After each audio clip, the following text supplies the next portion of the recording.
Hello everyone, welcome to our YouTube channel the CS Pandit. इस lecture में हम discuss करेंगे लूप्स इन पाइथन। ठीक है, तो लूप्स डिस्कस करने से पहले हम ना एक लूप का एग्जांपल देख लेते हैं, तो उससे आपको इजीली समझ में आएगा। ठीक है, तो हम क्या करते हैं, हम एक न्यू फाइल ले लेते हैं, फाइल, न्यू फाइल। इसको हम सेव कर लेते हैं डी ड्राइव के अंदर, पाइथन प्रोग्राम्स जो फोल्डर हमारा बना हुआ था उसमें। इसमें हम लिख लेते हैं अंडरस्टैंडिंग लूप्स डॉट py। ठीक है, हम ले लेते हैं एक फ्रूट लिस्ट। इसको हम लिखेंगे, मान लो बनाना, ऑरेंज, एप्पल, कीवी। ये हमने 4 फ्रूट लिए। हमें ये प्रिंट करने हैं वन बाय वन एक रो में।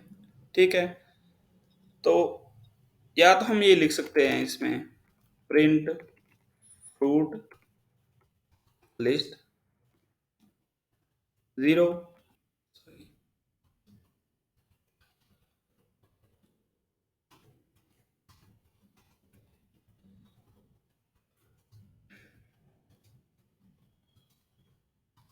ठीक है, हमने ये लिया 0 1 2 3। इसको हम रन करते हैं, तो इसने हमें ये आउटपुट दे दी, बनाना, ऑरेंज, एप्पल, कीवी। तो इसमें क्या है, हमने ये लिखा 4 बार प्रिंट। हम चाहते हैं हम एक ही बार प्रिंट लिखेंगे, और ये हमारे क्या है, फ्रूट्स। जैसे हमें ये रो में प्रिंट हुए हैं, ऐसे कैसे ही रो में प्रिंट मिले, सेम आउटपुट चाहिए हमें। तो उसके लिए हम क्या करेंगे, लूप का यूज करेंगे। ठीक है, तो हम उसके लिए क्या लिखते हैं, हम लिखते हैं four fruit in fruit list print fruit. ठीक है, यहाँ पे आएगा कोलन। जैसे हम कंडीशनल स्टेटमेंट्स यूज कर रहे थे ना, इफ एल्स, उसमें कोलन आता था, तो यहाँ पे भी कोलन आएगा। और उसमें भी इंडेंटेशन आता था, तो यहाँ पे भी ये देखो स्पेस है, ये जो स्पेस है इसको इंडेंटेशन बोलते हैं, ये आएगा। ठीक है, तो अगर हम इसको हटा देते हैं, अब हम इसको करते हैं रन, देखो हमारे को सेम आउटपुट आई। तो लूप्स का मेन काम क्या होता है, to execute the statements again and again without writing it repeatedly. मतलब रिपीटेशन नहीं है। अब यहाँ पे हमें प्रिंट फ्रूट एक ही बार लिखा हुआ है, नहीं तो हमें 4 बार लिखना पड़ रहा था। तो रिपीटेशन को, जो रिपीटेशन ऑफ कोड को रोकने के लिए हम क्या यूज कर लेते हैं, लूप यूज करते हैं। लूप क्या करता है, एक स्टेटमेंट को बार बार एग्जीक्यूट करता है कंडीशन के बेस पे। ठीक है, अब यहाँ पे क्या है, 4 एलिमेंट है तो ये 4 बार एग्जीक्यूट हुआ, अगर 7 एलिमेंट होते हैं तो 7 बार एग्जीक्यूट होता है। ठीक है, अब हम इसकी फॉर्मल डेफिनेशन थोड़ा देखते हैं।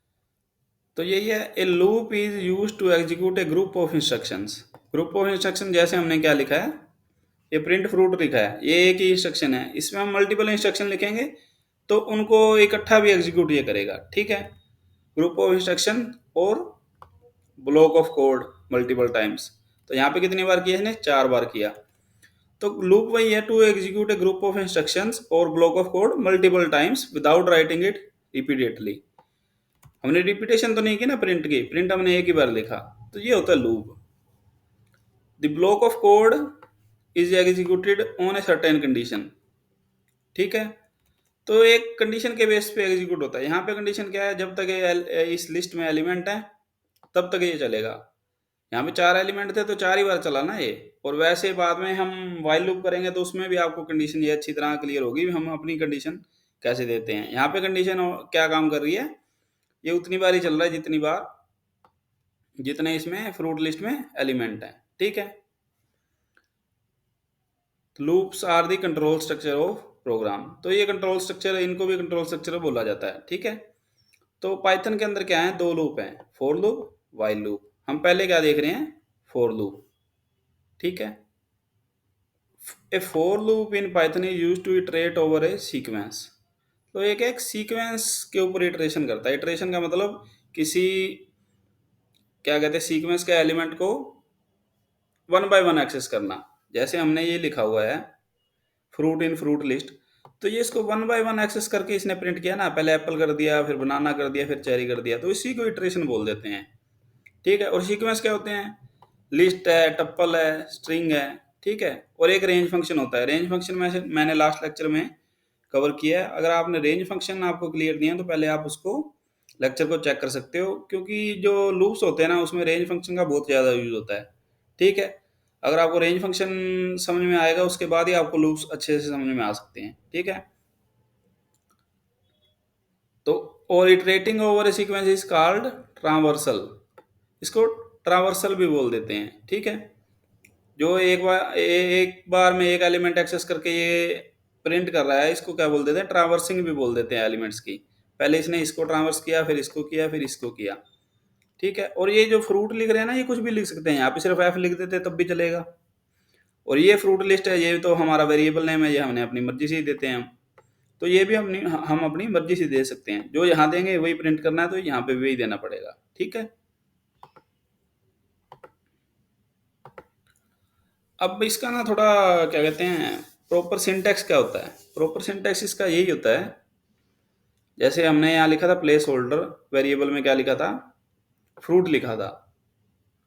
ठीक है, और सीक्वेंस में हमारे पास क्या थी? लिस्ट थी। और यहाँ पे हमने क्या किया था? प्रिंट किया था। क्या किया था? प्रिंट किया था।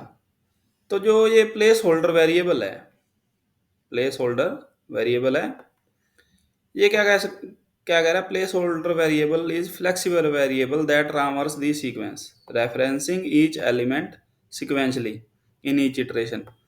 तो हर एक बार में ना ये क्या कहते हैं, ये फ्लेक्सिबल होता है टू ट्रावर्स दी सीक्वेंस। अब सीक्वेंस क्या होते हैं? लिस्ट, टप्पल, डिक्शनरी, सेट, स्ट्रिंग और एनी अदर इटरेटर। और फोर यहाँ पे क्या कीवर्ड है। तो बात आई थी प्लेस होल्डर, ये क्या करता है? फ्लेक्सिबल वेरिएबल होता है जो ट्रांसवर्स करता है सीक्वेंस को रेफरेंसिंग ईच एलिमेंट सीक्वेंसली। तो एक बार में इसमें एक एलिमेंट आता है, इसमें रेफरेंस एलिमेंट क्या आती है? One by one. ठीक है, तो ये प्लेस होल्डर वेरिएबल होता है, और इसका नेम क्या होता है? Can be almost anything you choose. ठीक है, इसका प्लेस होल्डर का नाम हम अपनी मर्जी से कुछ भी दे सकते हैं। लास्ट एग्जांपल में हमने क्या दिया? फ्रूट दिया। और ये क्या यूज करता है? इन कीवर्ड का यूज करता है। इन कीवर्ड का यूज करता है, ये इन कीवर्ड है ना। तो ये क्या इंस्ट्रक्शन देता है? To cycle through the items in the sequence. मतलब ये कह रहा है भी इन सीक्वेंस, इस सीक्वेंस के अंदर से हमने ट्रावर्सिंग करनी है, और उस एलिमेंट उसमें एक एक एलिमेंट की रेफरेंस इसमें आती जाएगी, और उस एलिमेंट की जो रेफरेंस आएगी उसका हम यूज कर सकते हैं इसकी बॉडी में। ठीक है, तो जो ये कोड ब्लॉक यहाँ पे लिखते हैं ना, जो ये है, ये चीज है जो हमने लास्ट एग्जांपल में प्रिंट फ्रूट लिखा था, इसको बोल देते हैं लूप की बॉडी। क्या बोल देते हैं? लूप की बॉडी। ठीक है, तो ये हमारा क्या हो गया? फॉर लूप का सिंटैक्स हो गया। फोर कीवर्ड है, प्लेस होल्डर वेरिएबल क्या है? एक फ्लेक्सिबल वेरिएबल है जिसमें रेफरेंस आती है, और वो क्या करता है? इन सीक्वेंस के थ्रू सीक्वेंस के अंदर से एक एक एलिमेंट को रेफरेंस करता है, और उस वेरिएबल के अंदर प्लेस होल्डर इसको इसलिए बोला गया है, जो सिंगल एलिमेंट इसने एक्सेस किया वन बाय वन, पहले फर्स्ट एलिमेंट एक्सेस किया तो वो उसको एज ए प्लेस होल्डर किस में रखा गया? इस वेरिएबल में रखा गया। ये प्ले वेरिएबल क्या है? प्लेस होल्डर है उस एलिमेंट के लिए, और इस वेरिएबल को ही हम आगे यूज करते हैं। ठीक है, तो ये हमारी डिस्कशन हुई इसकी सिंटैक्स की। फिर क्या है, हम लूप्स ना रेंज के साथ भी यूज कर सकते हैं। कैसे?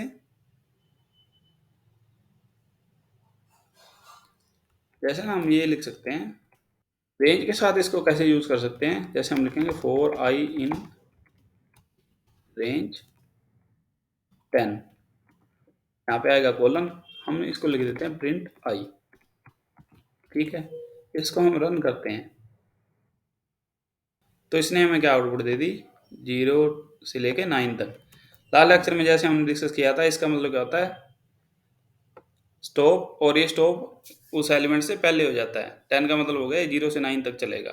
ठीक है, तो इसने क्या कर दिया? हमें ये आउटपुट दे दी 0 से लेके 9 तक। अगर हम इसमें 100 लिख देंगे तो 0 से 99 तक ऐसे प्रिंट कर देगा ये काउंटिंग। हम इसमें मान लो ये भी लिख सकते हैं। मान लो ये लिख दिया हमने, ये क्या होता है? एक्सपोनेंट ऑपरेटर होता है ना, ये पावर करता है। क्या करता है? पावर। अब हम इसको लिख देंगे i एक्सपोनेंट 2। अब इसको रन करेंगे तो इसने हमें क्या आउटपुट दी है, इसने ना एलिमेंट के स्क्वायर कर दिए, 0 का स्क्वायर 0, 1 का 1, 2 का 4, 3 का 9, 4 का 16। तो हम ऐसे भी इसका यूज़ कर सकते हैं रेंज फंक्शन का और फॉर लूप का। तो फॉर लूप में हमने क्या देख लिया, लिस्ट के साथ यूज़ करके देखा हमने, रेंज के साथ यूज़ करके देखा। ठीक है, यही यहाँ पे एग्जांपल है, ये हमने 2 एग्जांपल देखे इसके। ठीक है, फिर हम स्ट्रिंग के साथ भी यूज़ कर सकते हैं। स्ट्रिंग के साथ कैसे यूज़ कर सकते हैं, हमने लिखा for char in hello from CS Pandit, लिखा है हमने, यहाँ पे कोलन आएगा, इसको लिख देंगे प्रिंट कैर। ठीक है, इसको रन कर देते हैं, पैरेंथेसिस हमने गलत लगा दी थी, सॉरी। तो हम इसको रन करते हैं। इसने क्या किया, करेक्टर बाय करेक्टर इसको प्रिंट कर दिया, HELLO, ये क्या, करेक्टर बाय करेक्टर उसको उठाया और इसने उसको रन कर दिया। तो स्ट्रिंग ये अपने आप में एक क्या, स्ट्रिंग ऑब्जेक्ट है, तो स्ट्रिंग भी क्या होती है, सीक्वेंस ही होती है ना। तो इसने क्या किया, करेक्टर बाय करेक्टर इसका करेक्टर उठाया और उसको प्रिंट कर दिया। तो हम इसका ऐसे भी यूज कर सकते हैं स्ट्रिंग के साथ। तो ये हमारा यूज हो गया स्ट्रिंग के साथ। ठीक है, इसमें हमने क्या किया, करेक्टर बाय करेक्टर स्ट्रिंग को एक्सेस करके देखा। फिर एक आता है फॉर लूप विद एल्स का कॉन्सेप्ट। एल्स क्या है, जैसे हमने इफ एल्स में पढ़ा था वैसे ही एक एल्स लूप्स के साथ भी हम यूज कर सकते हैं। तो यहाँ पे फॉर लूप के साथ इसका क्या यूज है, जैसे हमने ये लिखा फॉर आई इन रेंज 1 4, 1 4 का मतलब क्या होगा, स्टार्ट 1 से करेगा और 4 से पहले स्टॉप कर देगा, 4 इंक्लूडेड नहीं होता। तो ठीक है, उसमें क्या आएगा, 1 2 3 आएगा। हमने प्रिंट आई लिखा तो इसने 1 2 3 कर दिया।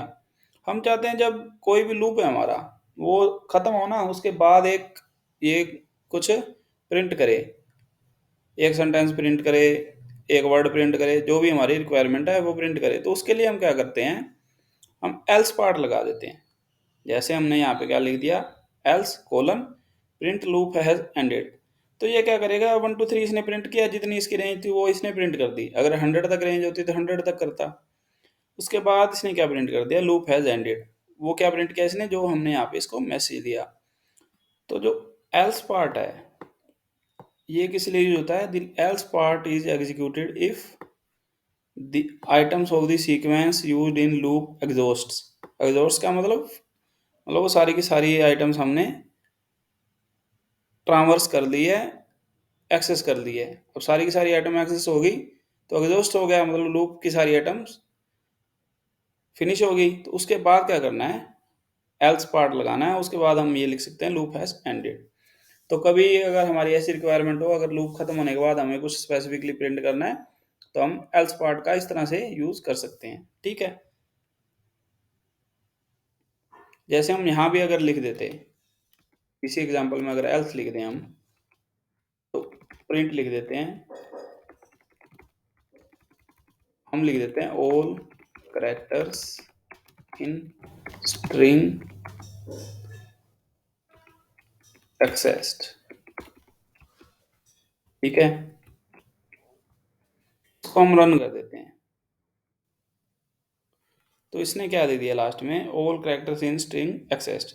तो हमें पता लग गया भी हमारी क्या है, सारी की सारी स्ट्रिंग के जितने भी कैरेक्टर हैं वो हमारे एक्सेस हो चुके हैं, लूप फिनिश हो गया और हमारे पास ये मैसेज आ गया। ठीक है, तो इस तरह से हम क्या है एल्स का भी यूज कर सकते हैं लूप्स के साथ। तो इस लेक्चर में हमने क्या देखा, लूप्स क्या होते हैं। लूप्स में मतलब हम क्या करते हैं, एक कोड ब्लॉक है उसको बार बार